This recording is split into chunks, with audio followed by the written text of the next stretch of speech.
Hello friends, welcome to our YouTube channel. In this video, I'm gonna tell you about how you can set parental lock in your Nothing Phone 1 CMF.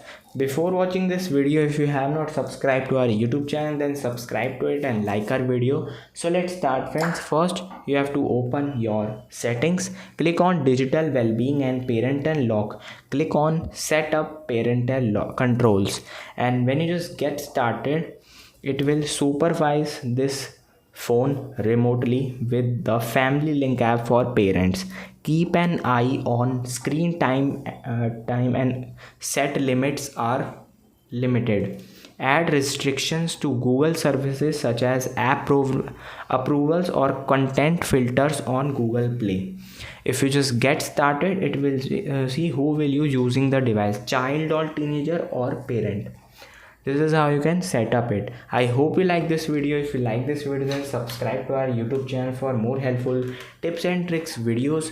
See you next time.